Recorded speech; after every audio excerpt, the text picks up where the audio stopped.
Hello दोस्तों, स्वागत है आप सबका हमारे यूट्यूब चैनल शिया पीजी हेल्प पर।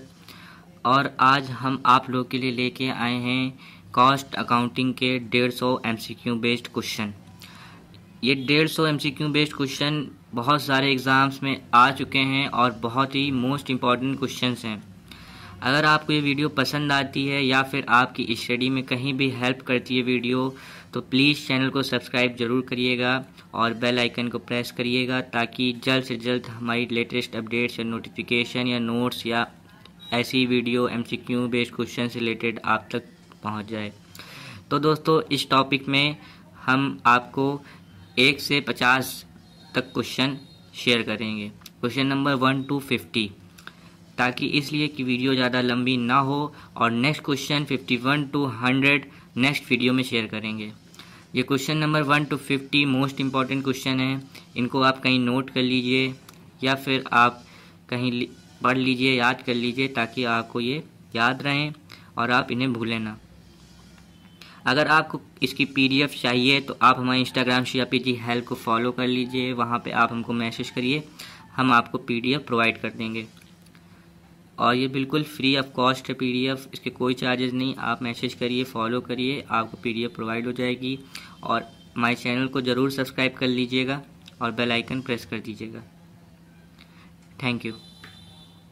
तो चलिए फिर वीडियो शुरू करते हैं क्वेश्चन नंबर 1 से क्वेश्चन नंबर 50 तक। तो सबसे पहला जो क्वेश्चन है, basic objectives of cost accounting is. जो ऑब्जेक्टिव है, मेन बेसिक जो है कॉस्ट अकाउंटिंग का, वो क्या है? तो ए है tax compliance, financial audit, B C cost ascertainments, D profit analysis. तो जो इसका आंसर है वो है बी, फाइनेंशियल, सी। इसका आंसर जो है दोस्तों वो है सी, कॉस्ट असर्टेनमेंट्स। ठीक है दोस्तों, ये बहुत ही इंपॉर्टेंट क्वेश्चन है। सबसे फर्स्ट क्वेश्चन है, ये बहुत ही इंपॉर्टेंट क्वेश्चन है। जो basic objective of cost accounting का क्या होता है? तो इसका आंसर है कॉस्ट असर्टेनमेंट्स। ठीक है दोस्तों, ये कहीं आप नोट कर लीजिए, क्वेश्चन बहुत ही इंपॉर्टेंट क्वेश्चन है। चलिए अब अपने नेक्स्ट क्वेश्चन की तरफ चलते हैं।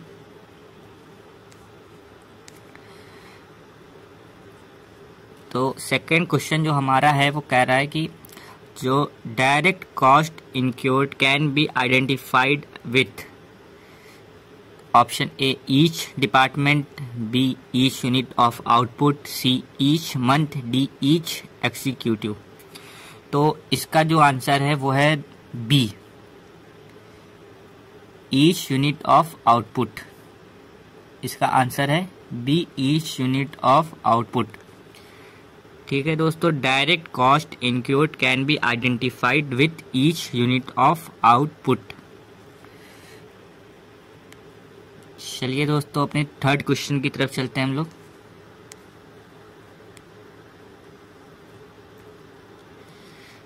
थर्ड क्वेश्चन ये है कि overhead cost with the total of all indicators cost, all direct cost, indirect and direct cost, all specific cost. तो इसका आंसर है दोस्तों ए, ऑल इनडायरेक्ट कॉस्ट। ठीक है दोस्तों, overhead cost is the total of all indirect cost. चलिए अब अपने फोर्थ क्वेश्चन की तरफ चलते हैं हम लोग। तो फोर्थ क्वेश्चन जो है वो कह रहा है imputed cost is a national cost, real cost, normal cost, variable cost. ये क्वेश्चन जो है दोस्तों, ये बहुत इम्पोर्टेंट क्वेश्चन है, बहुत बार आया है। ये क्वेश्चन जो है बहुत इम्पोर्टेंट है दोस्तों। Imputed cost is a national cost, real cost, normal cost, variable cost. तो इस क्वेश्चन को आप मार्क कर लीजिए, क्वेश्चन बहुत इंपॉर्टेंट क्वेश्चन है। जो नंबर 4 का क्वेश्चन है, ये बहुत इंपॉर्टेंट क्वेश्चन है। इससे 100% चांसेस हैं क्वेश्चन आएगा दोस्तों। और इसका आंसर जो है वो है ए, नेशनल कॉस्ट। इसका आंसर है A, imputed cost is a national cost. इसको पक्का याद करिए, ये पक्का आएगा। चलिए दोस्तों अपने नेक्स्ट क्वेश्चन की तरफ चलते हैं। Question number 5। क्वेश्चन नंबर 5 कह रहा है कि operating costing is suitable for, जो ऑपरेटिंग कॉस्टिंग है वो सूटेबल किस लिए होती है, किस पर्पस के लिए सूटेबल होती है? जॉब ऑर्डर बिजनेस के लिए, कंस्ट्रक्टर्स के लिए, शुगर इंडस्ट्रीज के लिए कि सर्विस इंडस्ट्रीज के लिए? तो इसका आंसर है दोस्तों डी। जो इसका आंसर है वो है डी, सर्विस इंडस्ट्रीज के लिए सूटेबल होती है। ये भी इम्पोर्टेंट क्वेश्चन है, इसको भी कहीं नोट कर लीजिए। ये भी कॉस्ट अकाउंटिंग के एग्जाम्स में बहुत बार पूछा गया है कि ऑपरेटिंग कॉस्टिंग जो होती है वो किस लिए सूटेबल की होती है। तो इसका आंसर है डी, सर्विस इंडस्ट्रीज के लिए। ठीक है दोस्तों, चलिए अब अपने नेक्स्ट क्वेश्चन की तरफ चलते हैं हम लोग।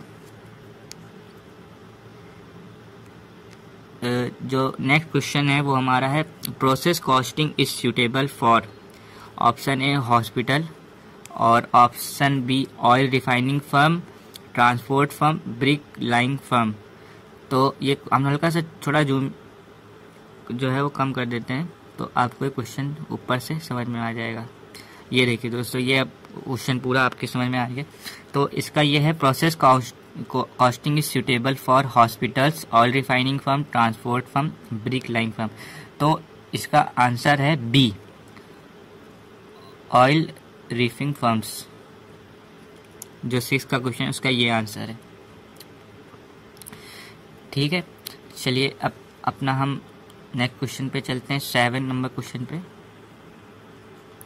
इसको वापस से हम जूम कर लेते हैं ताकि आपको क्वेश्चन एकदम क्लियर समझ में आए। ठीक है, अब जो हमारा 7 नंबर क्वेश्चन है वो कह रहा है cost classification can be done in. जो कॉस्ट क्लासिफिकेशन है वो कैसे किया जाता है, कैसे डन होता है वो? तो देखिए इसके 4 ऑप्शन है, 2 वेज, 3 वेज, 4 वेज या फिर सेवरल वेज। बहुत सारे तरीकों से कॉस्ट क्लासिफिकेशन करा जा सकता है कि 4 तरीकों से या 3 तरीकों से या 2 तरीकों से। तो दोस्तों इसका आंसर है सेवरल वेज।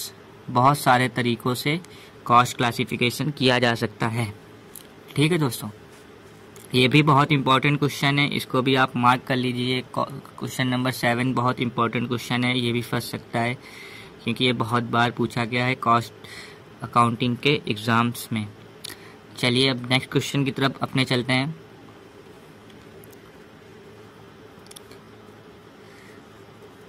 नेक्स्ट क्वेश्चन जो है हमारा क्वेश्चन नंबर 8, वो क्या कह रहा है? कह रहा है कि costing refers to the techniques and process of. Most important question कि कॉस्टिंग जो है वो किसको रिफर करती है, to the technique and process of किसकी? ये बहुत इंपॉर्टेंट क्वेश्चन है। इसके 4 ऑप्शन है, ascertainments of cost, allocation of cost, apportion of cost, distribution of cost. तो इसका जो दोस्तों आंसर है वो है ए। आंसर क्वेश्चन नंबर 8 का आंसर जो है वो ए है, असरटेनमेंट्स ऑफ कॉस्ट। इसी से रिगार्डिंग पहला भी एक क्वेश्चन था जो फर्स्ट नंबर पे था, उससे भी इसी की रिगार्डिंग आंसर था, तो ये उससे थोड़ा मैचिंग में है। तो ये बहुत मोस्ट इम्पॉर्टेंट क्वेश्चन है, ये बिल्कुल आ सकता है आपके सेमेस्टर एग्जाम में। ठीक है, चलिए अब क्वेश्चन नंबर 9 की तरफ चलते हैं हम लोग। तो दोस्तों क्वेश्चन नंबर 9 जो है वो कह रहा है कि cost accounting was developed because of the. Cost accounting क्यों डेवलप हुआ था, किसकी वजह से डेवलप हुआ था कॉस्ट अकाउंटिंग? तो इसके 4 ऑप्शन हैं, limitation of the financial accounting, limitation of the management accounting, limitation of the human resource accounting, limitation of the double entry accounting. तो दोस्तों इसका जो आंसर है वो है ए। इसका आंसर है A, limitation of the financial accounting की वजह से कॉस्ट अकाउंटिंग डेवलप किया गया था। क्वेश्चन 9 का आंसर नंबर ए। ठीक है दोस्तों, चलिए अब अपने नेक्स्ट क्वेश्चन पे चलते हैं, क्वेश्चन नंबर 10।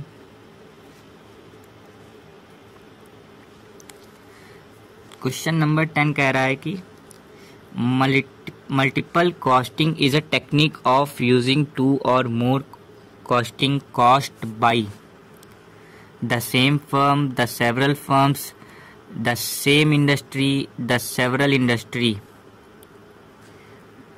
तो इसका दोस्तों जो आंसर है वो आंसर है ए,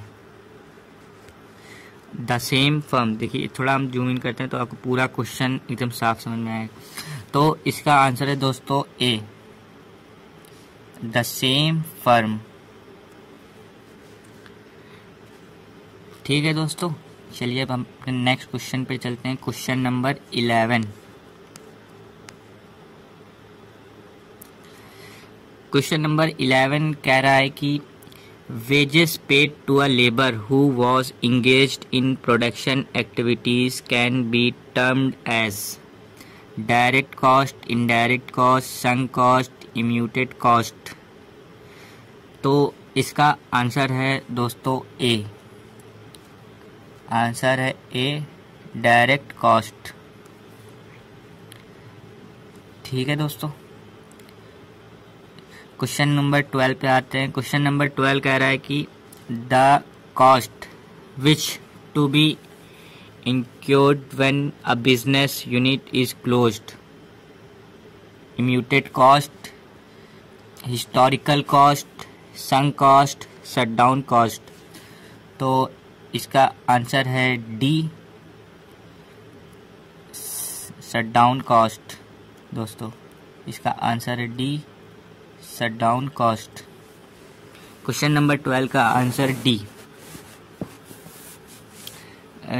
ठीक है, अब चलते हैं अपने नेक्स्ट क्वेश्चन की तरफ।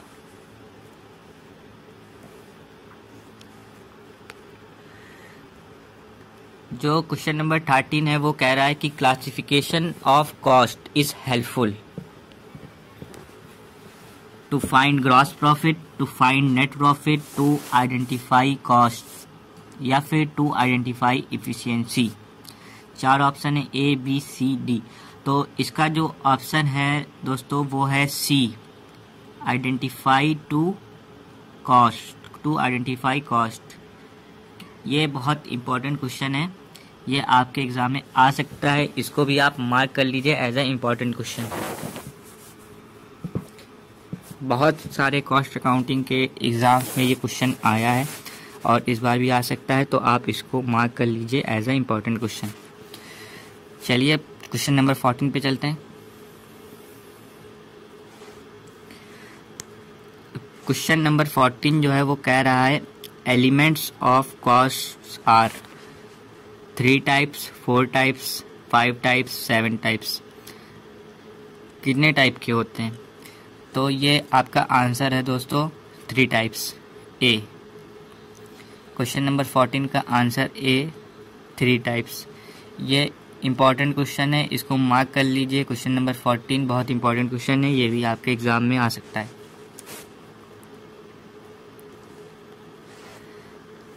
क्वेश्चन नंबर 15 पे आते हैं। क्वेश्चन नंबर 15 है direct expenses are also called. Option A major expenses, option B chargeable expenses, option C overhead expenses, option D sundry expenses.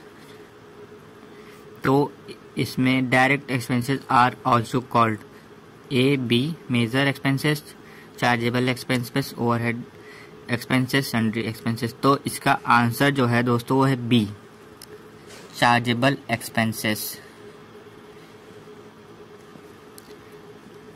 ठीक है दोस्तों,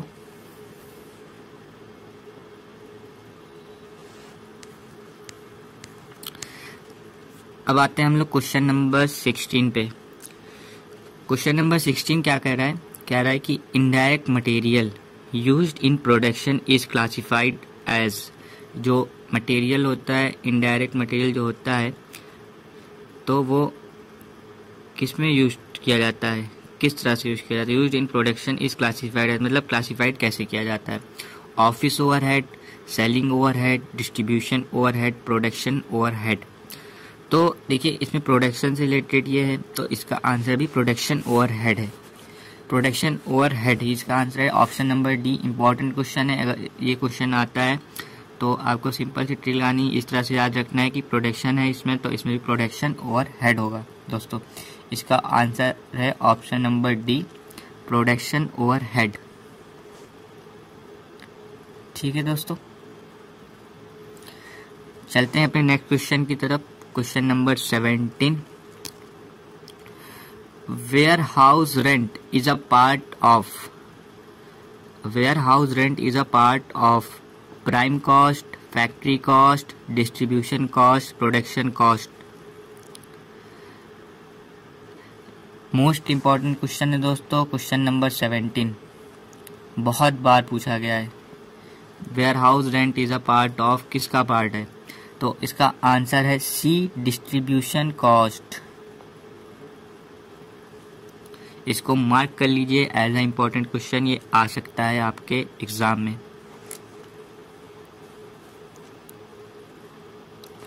चलिए अब अपने नेक्स्ट क्वेश्चन की तरफ चलते हैं। Question number 18। क्वेश्चन नंबर 18 कह रहा है कि क्वेश्चन नंबर 18, चलिए दोस्तों बात करते हैं क्वेश्चन नंबर 18 की। क्वेश्चन नंबर 18 कह रहा है कि indirect material scrap is adjust along with prime cost, factory cost, labour cost या फिर कॉस्ट ऑफ गुड्स सोल्ड। तो इसका आंसर है दोस्तों बी। इसका आंसर है B, factory cost.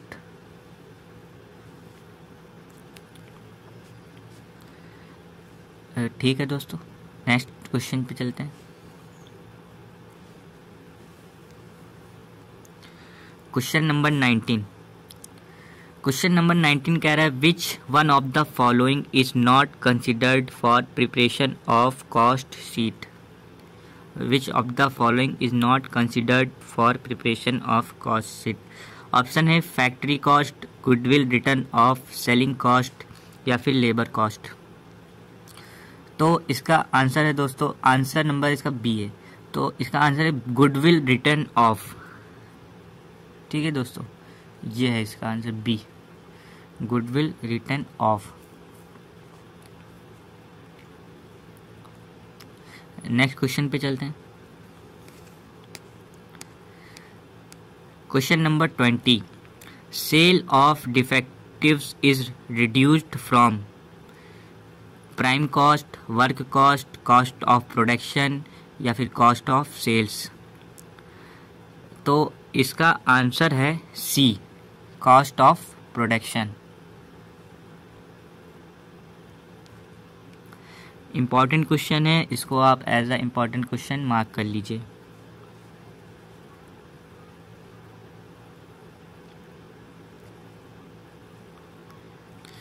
Next question पे चलते हैं। Question number 21। क्वेश्चन नंबर 21 कह रहा है कि tender is an estimation of profit, estimation of cost, estimation of selling price या फिर एस्टिमेशन ऑफ यूनिट्स। तो देखिए दोस्तों, इसका आंसर है C, estimation of selling price. Important question है दोस्तों ये भी, इसको भी आप एज अ इम्पॉर्टेंट मार्क कर लीजिए।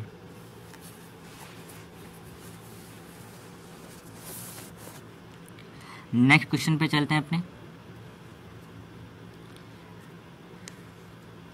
नेक्स्ट क्वेश्चन जो है हमारा वो है, कह रहा है कि cost of sales plus profit is selling price, value of finished products, value of goods produced या फिर value of stocks.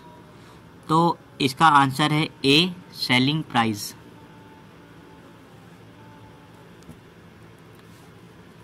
Next question पे चलते हैं।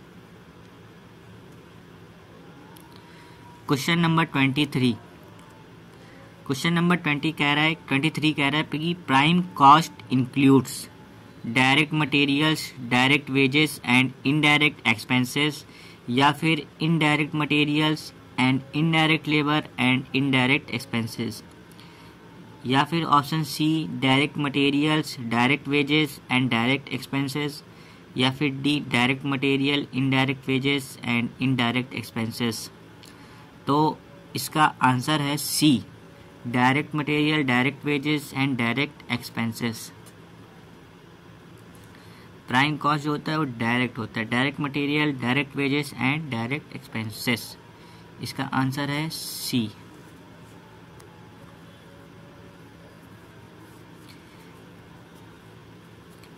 ठीक है, नेक्स्ट क्वेश्चन पे चलते हैं।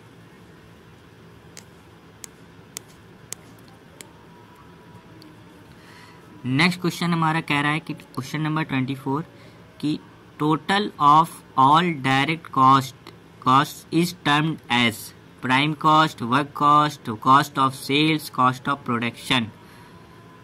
तो इसका आंसर है A, prime cost. Total of all direct cost is termed as prime cost. ठीक है, नेक्स्ट क्वेश्चन पे चलते हैं। 25 नंबर क्वेश्चन कह रहा है कि depreciation of plant and machinery is a part of factory overhead, selling overhead, distribution overhead, administration overhead. तो depreciation of plant and machinery is a part of किसका है, किस चीज़ का पार्ट है ये? फैक्ट्री ओवरहेड का, सेलिंग ओवरहेड, डिस्ट्रीब्यूशन ओवरहेड या फिर एडमिनिस्ट्रेशन ओवरहेड। तो इसका जो आंसर है वो है A, factory overhead. Option number A, factory overhead. ठीक है, नेक्स्ट क्वेश्चन पे चलते हैं। क्वेश्चन नंबर 26 कह रहा है कि audit face is a part of work on cost, selling overhead, distribution overhead या फिर एडमिनिस्ट्रेशन ओवरहेड। जो ऑडिट फेस होता है वो किस चीज़ का पार्ट है? तो वो पार्ट है option number D, administration overhead. इसका आंसर है डी, एडमिनिस्ट्रेशन ओवरहेड। ठीक है दोस्तों, counting house salary is a part of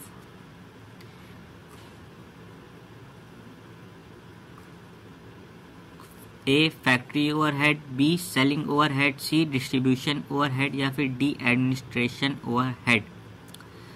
तो दोस्तों इसका जो आंसर है वो है डी, एडमिनिस्ट्रेशन ओवरहेड।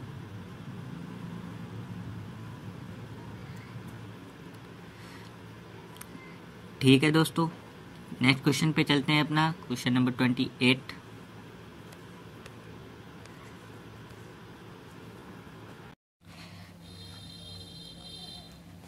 तो दोस्तों अब हम आ चुके हैं अपने क्वेश्चन नंबर 28 पे।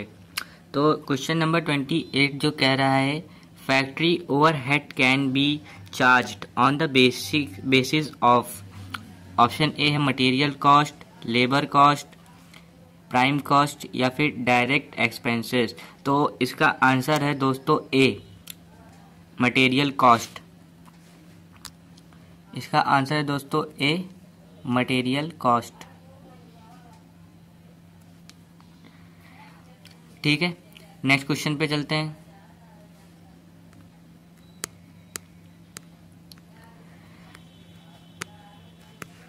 नेक्स्ट क्वेश्चन जो है वो कह रहा है office and administrative expenses can be charged on the basis of material cost, labour cost, prime cost या फिर फैक्ट्री कॉस्ट।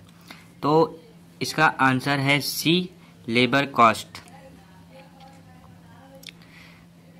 ठीक है दोस्तों, आंसर नंबर क्वेश्चन नंबर 29 का option C, prime cost. Office and administrative expenses can be charged on the basis of prime cost.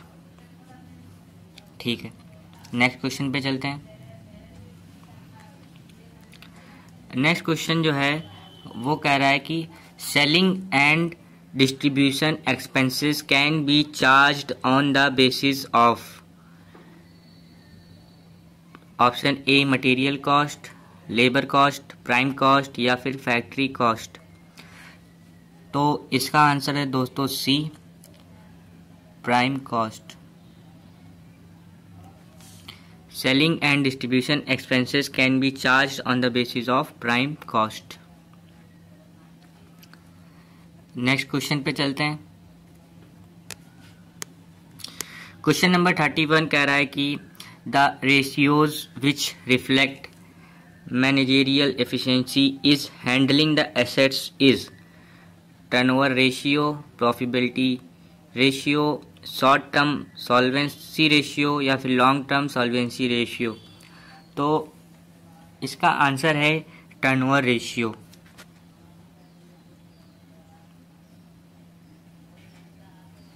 31 का option A turnover ratio. The ratios which reflect managerial efficiency in handling the assets is turnover ratio. Next question पे चलते हैं।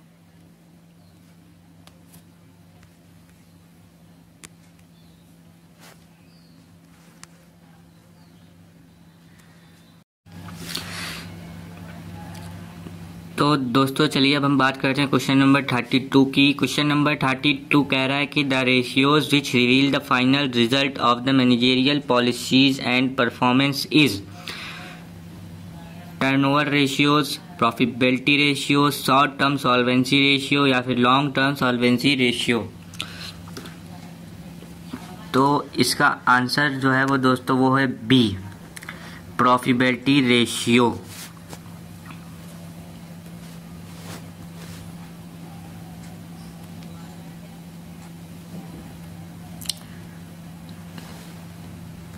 The ratios which reveal the final result of managerial policies and performance is profitability ratio। Next question पे चलते हैं। Next question है question number 33।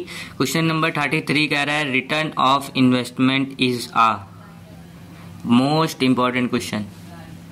बहुत ही important question है ये, बहुत बार आ चुका है। Return of investment is a turnover ratio, short term solvency ratio, profitability ratio, long term solvency ratio. तो इसका आंसर जो है वो है C, profitability ratio.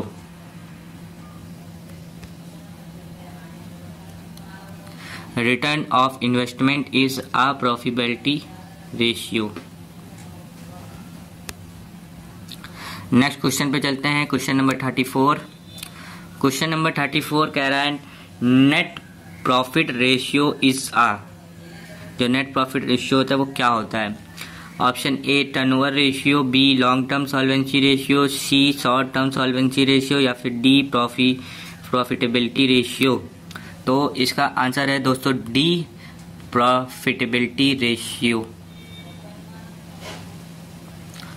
Net profit ratio is a profitability ratio. Next question पे चलते हैं अपने क्वेश्चन नंबर 35। क्वेश्चन नंबर 35 कह रहा है कि स्टॉक टर्नओवर रेशियो इज आ। जो स्टॉक टर्नओवर रेशियो होता है वो क्या होता है? तो option A turnover ratio, option B profitability ratio, option C short term solvency ratio, option D long term solvency ratio.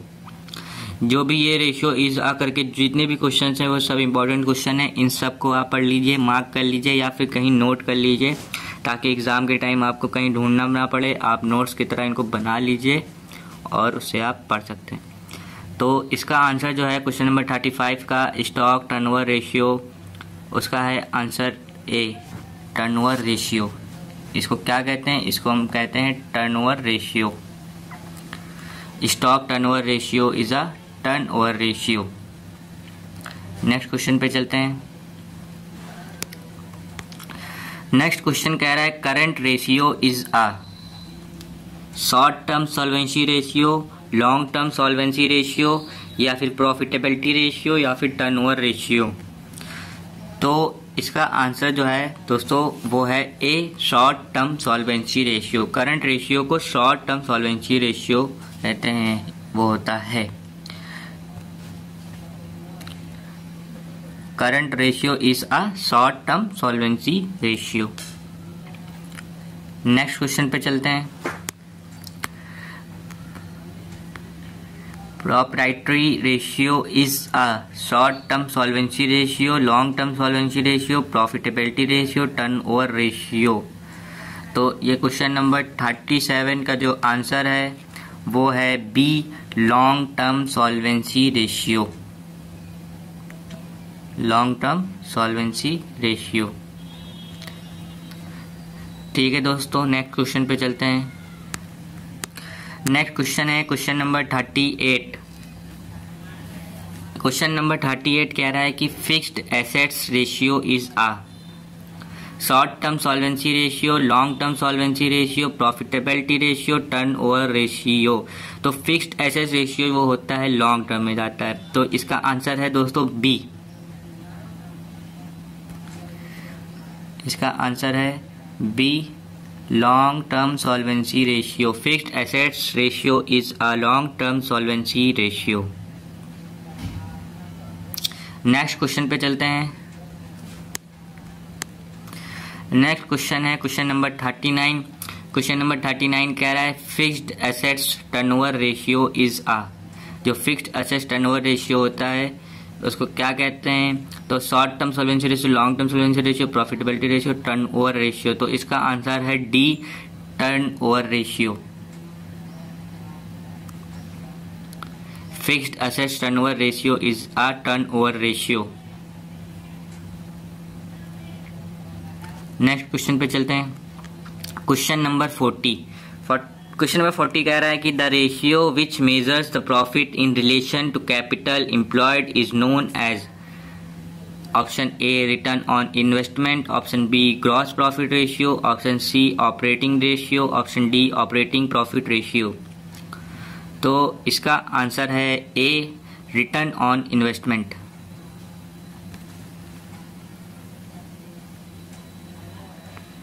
The ratio which measures the profit in relation to capital employed is known as return on investment. Next question पे चलते हैं।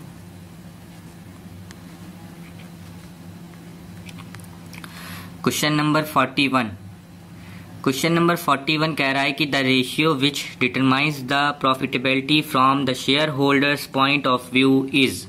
Return option A है return on investment, option B gross profit ratio, option C return on share holders fund, या फिर option D operating profit ratio.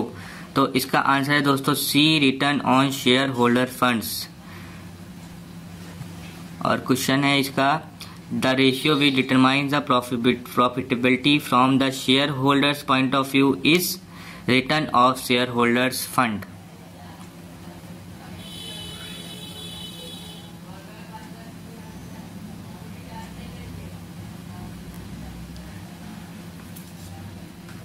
Next question पे चलते हैं।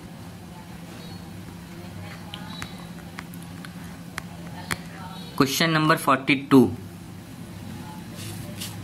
Question number 42 कह रहा है return on equity is also called. Return on equity is also called option A return on investment, option number B gross profit ratio, option number C return on share holders fund, या फिर option D return on net worth. तो इसका answer है D, return on net worth. Return on equity is also called return on net worth. Next question पे चलते हैं। Question number 43। Question number 43 कह रहा है कि preliminary expenses is an example of fixed assets, current assets, fictitious asset, या फिर current liabilities. तो इसका आंसर है दोस्तों सी, फिक्टिशियस एसेट्स। नेक्स्ट क्वेश्चन पे चलते हैं अब। Question number 44। क्वेश्चन नंबर 44 कह रहा है कि prepaid expenses is an example of fixed assets, option B current assets, option C fictitious assets, option D current liabilities. तो इसका आंसर है दोस्तों B, current assets.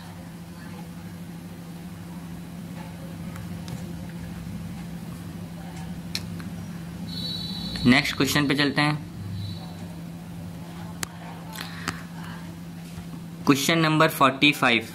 Question number 45 कह रहा है कि the ratio which is calculated to measure the productivity of total assets is return on equity, option B return on share holders fund, option C return on total assets, या फिर option D return on equity share holders fund.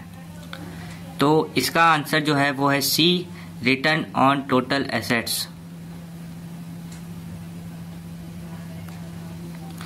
The ratio which is calculated to measure the productivity of total assets is return on total assets.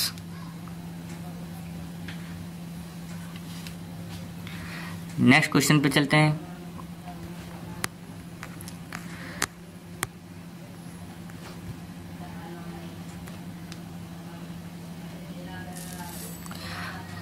Question number 46।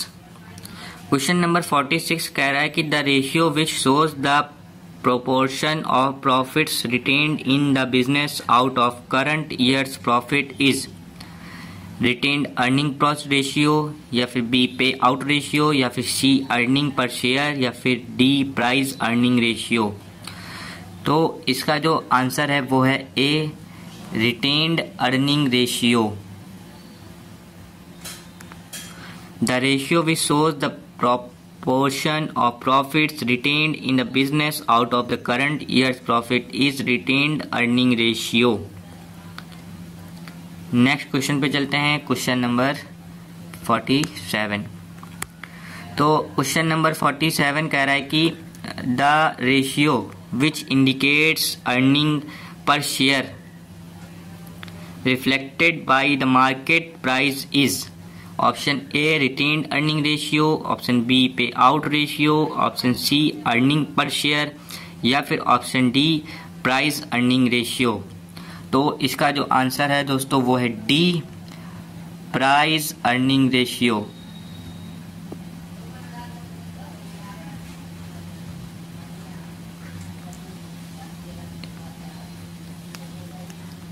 Option D है इसका price earning ratio.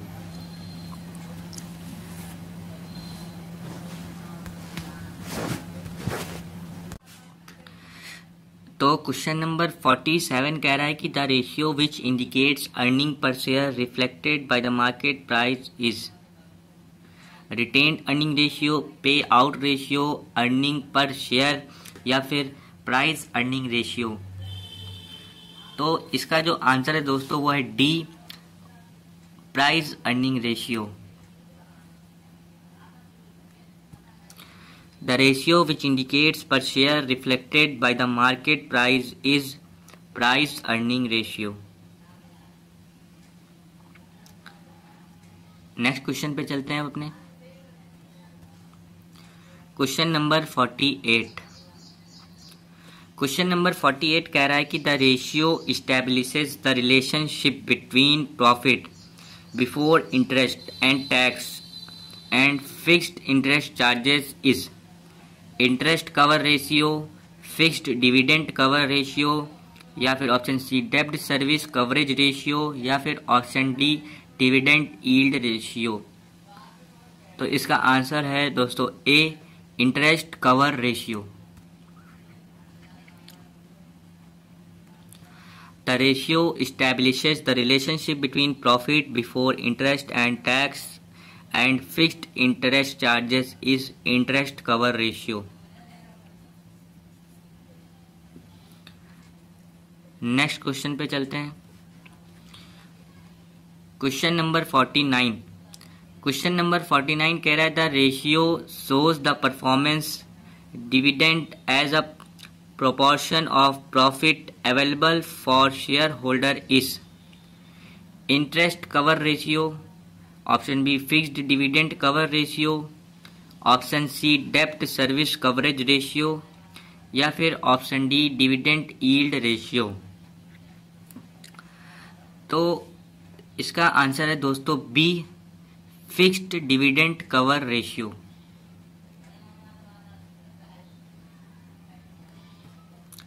The ratio shows the performance dividend as a proportion of profit available for shareholder is fixed dividend cover ratio। Next question पे चलते हैं। Question number 50। Question number 50 क्या कह रहा है? Question number 50 कह रहा है कि the dividend is related to the market value of shares in option A interest cover ratio, option B fixed dividend cover ratio, option C डेप्ट सर्विस कवरेज रेशियो, या फिर option D dividend yield ratio. तो इसका जो answer है दोस्तों वो है option number D, dividend yield ratio.